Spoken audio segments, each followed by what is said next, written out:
Umabot sa 768 packed iftar meals ang naipamahagi sa 8 masjid sa Tawi-Tawi at Sulu sa isinagawang Ramadan Outreach ng Food Assistance for Special Traditions of Fast, ang sub-program ng Humanitarian Response and Services ng Project Tabang. Ang PPP Story sa report.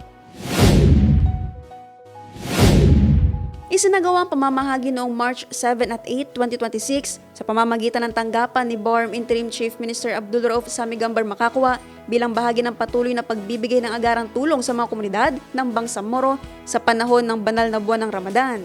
Pinangunahan ni Project Manager Ibrahim Lakwa ang koordinasyon sa mga partner agencies, lokal na pamahalaan at mga lider ng komunidad upang matiyak ang maayos at napapanahong pamamahagi ng iftar meals sa mga Muslim na nag-aayuno. Sa Tawi-Tawi, isinagawa ang pamamahagi ng tulong ng ilang partner agencies kabilang ang BPMA Bonggao Port, PNP Provincial Headquarters at ang 12 Marine Rifle Battalion na nagpalakas sa ugnayan ng mga ahensya sa paghahatid ng serbisyong humanitarian sa mga komunidad. Sa Tawi-Tawi, 2 masjid ang nakatanggap ng 200 packed meals araw ng Linggo, March 8.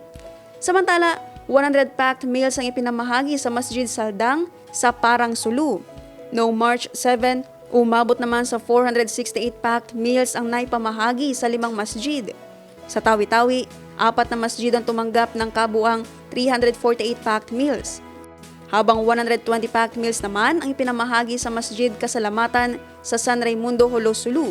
Ayon sa mga tagapagpatupad ng programa, patuloy ang Project Tabang sa pamamahagi ng tulong sa mga komunidad ng Bangsamoro upang maipadama ang diwa ng pagkakaisa, malasakit at pagbabahagi sa panahon ng Ramadan.